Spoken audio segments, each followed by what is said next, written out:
maybe. It's not possible to fight a fleshly temptation with fleshly weapon. Not possible to fight a fleshly temptation with a fleshly weapon. And you understand, there's a fight. There is a fight. If we want to live for the Lord, let's stop and go back a minute. If we don't care about living for the Lord, if you just don't care, if you truly don't, lost people, there's not a fight for them very much at all. If you don't want to fight, if you're not interested in it, you don't have to, okay? But you won't live for the Lord, okay? And Satan will have his way. You'll do whatever you want. The rewards of that are not good. But if you want to serve God, if you want to walk with God, it will be a fight. The Bible is pretty specific about that. The abundant Christian life, the saved Christian life, being a disciple of Christ will involve trials, troubles, storms, and mountains and rough roads and all that. But don't despair on this thing. We've already won. They say all the time, I've read the back of the book. We win. There's a good song about that. I've read the back of the book. We win. We have the victory. So there is a fight and there is a battle. But the other side of that is, if we will let God, we will win. If we'll let him fight for us, we will win. If we fight, we're going to lose. So we've got to give him that and let him do it. The only way to fight a fleshly temptation and have victory is to let God fight for us. And God will equip us, he'll empower us, he'll direct us. But the bottom line is, if he's not doing the fighting, we're going to lose. If I tried for years and years and years and years and years and years and years, from the time I was 10 years old, even before I was saved, to fight my thought life. And it didn't matter how hard I fought, what I did, what I tried. I tried all the methods, all the things. I did everything in the world that I was supposed to do, and I could hold it down. I could suppress it, but I never ever won that fight. It was always there, and it always came back, always. And until I learned a number of years ago to stop fighting. I can remember walking in Texas, walking from our house to the school, the church, to work in the morning. Sun wasn't up yet. It's about a 3-mile walk, so it'd take me about an hour. And I'd pray, and I just remember having the conversation with God. I can't do this. I can't win. I quit. I'm not going to even try anymore. I can't do this. And I said, and I was smart enough to know, and I said, the other side of it's just, you've got to do it. I quit. I'm not going to fight this thing anymore. You've got to. I quit. I didn't quit the Christian life. I didn't quit any of that, but I quit trying to fight that battle. And I said, God, it's up to you now. And he did. He started fighting it for me. And the thoughts in my head started going away when I would give it to him. Again, just a couple years ago, at the start of school, I saw Proverbs 16:3. It says this, commit thy works unto the Lord, and thy thoughts shall be established. And I thought, there it is, right there. That's what I started doing. I started living for God. I started reading the Bible. I started listening to God. I started doing my best to honor and obey what he said to do, not what I thought I should do, not what I thought he wanted me to do, but what he would tell me to do. And as I did that, commit myself to the Lord, he changed my thoughts. My thoughts are not the same thoughts as they used to be. And I didn't do it. He did it. And that's what we've got to do here.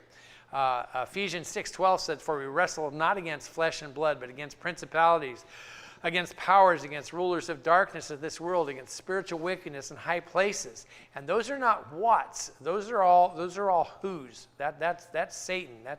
Those are things that are out to get us. Wherefore, take unto you the whole armor of God, that you may be able to withstand in the evil day, and having done all, to stand. And one of the cool things is they use the word stand twice. I can stand. I can figure that one out. I can't figure a lot of other things out, but I can stand. And the nice thing about the armor is it's not my armor. When we read about David and Goliath, but he goes and he talks to King Saul before he goes to fight Goliath, and Saul gives him all this armor, and David's just a little guy, and Saul's a big man, head and shoulders above everybody else, and Saul gives David his armor, and I think David tried it on and it was like a little kid, walking in the dad's shoes, and like he could get his whole body in that shoe, and he just said, No, and he gave it back and said, thank you so much, but I haven't tried it yet. I mean, I don't know how to use it. It doesn't fit me. I'll take my sling. I know how to do that. And so this is the thing, is God gives me the armor. If I'll ask him, God has the armor for me. All I have to do is put it on and wear it. Now, I have to learn how to use it too. Having a sword doesn't make me a swordsman. It probably just makes me really dangerous to somebody. And having a shield doesn't mean I need, but God gives me that stuff. He expects me to ask him how to use it and let him train me in its use. And then once he's done that, now I can use the armor. But it's God's armor, it's God's training, and God's going to leading me in the fight too. And that's what this thing is all about. We have to give up our, I don't go put the armor on and say, yes, I got this. I say, okay, what is this? How do I put this breastplate thing on? How do I fasten it? What is it? How does it work? What do I do? How do I use it? Let's practice a little bit. And once I've learned to use it, and he says, all right, now you can go face the enemy. And now I'm ready to face the enemy because God has done the work. That's what we need to do. 2 Corinthians 10, 3-5 says, for though we walk in the flesh, we do not war after the flesh. For the weapons of our warfare are not carnal. They're not here, but mighty through God to the pulling down of strongholds, casting down imaginations and every high thing that exalteth itself against the knowledge of God, and bringing into captivity every thought to the obedience of Christ. Okay, when our weapons are not carnal, they're not physical. They're mighty through God, and God is the one that goes inside of us and pulls down the strongholds that we've built. Okay, and we go and we build these things around ourselves, and not for safety and protection, but to keep everything out and to keep us in.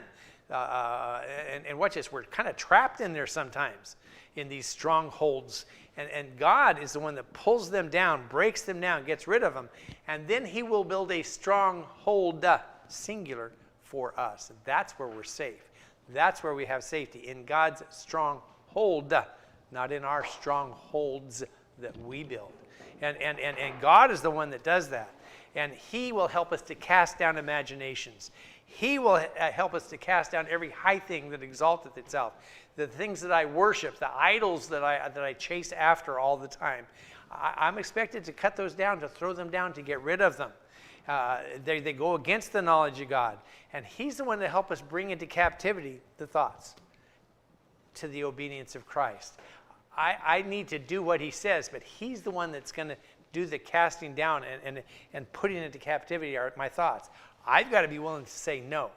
I've got to be willing to do what he tells me to do. And as I do that, he will do the things I can't do. But you're the first step. I'm the first step. We've got to do what he says, and then he'll do what he promises he'll do.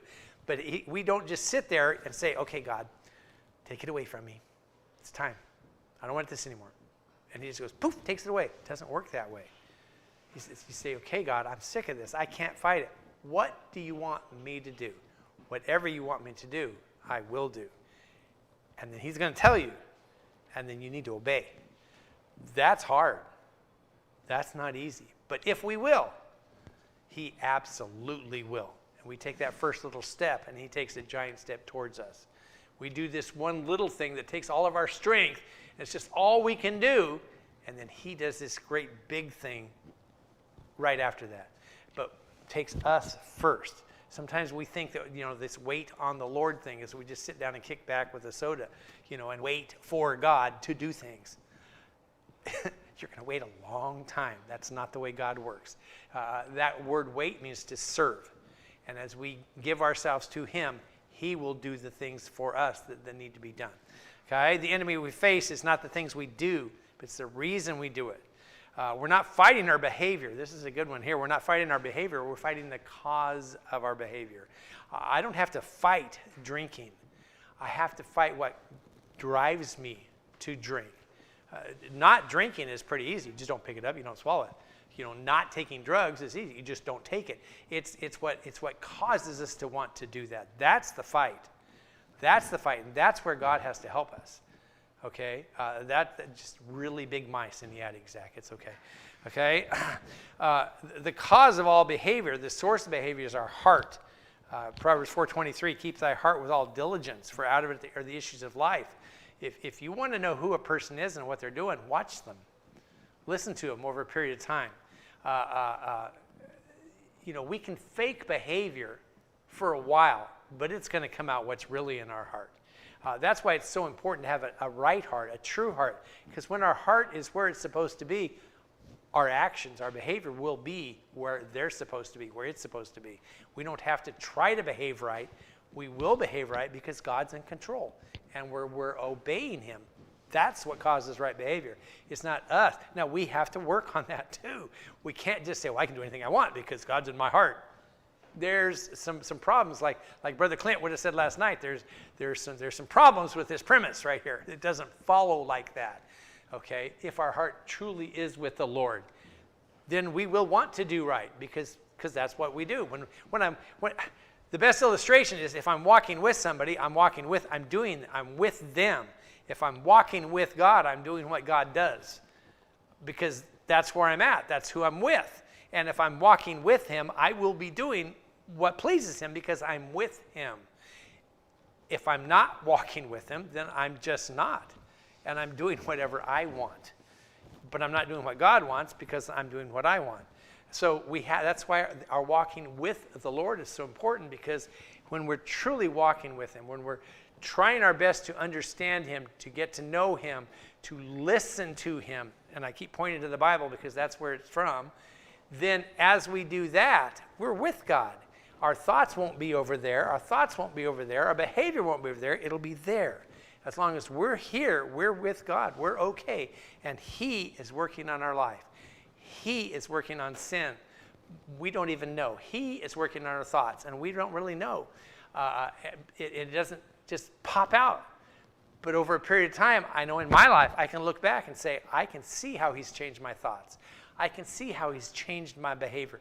And I promise it wasn't me. It was him. All I did was to get into the Word and to stay true to that and to try to do my best to do what he says. And when I say all, it's not complicated, but it's not easy. It takes a lot of work, determination. This is what I'm going to do. And that's what's helped me. And that's what can help you. It's not possible to fight a fleshly temptation with fleshly weapons. We've got to give up that fight. We're men. We want to fight. We want to do this thing. I can do it. I can't. And we got to be willing to say that. I can't. I can't is not weakness. I can't. Our strength comes from weakness. God says so. When we're weak, then he can be strong. So if I want strength, I have to be weak and allow God's strength to come in me. I have to admit that I'm weak. I can't do it. Right up front, I just cannot do this. So you have to, and he will. But we have to be willing to do that. It's a hard thing. It goes against our pride a lot because we don't want to. But anyway, that's what that's talking about. Can't fight a fleshly temptation.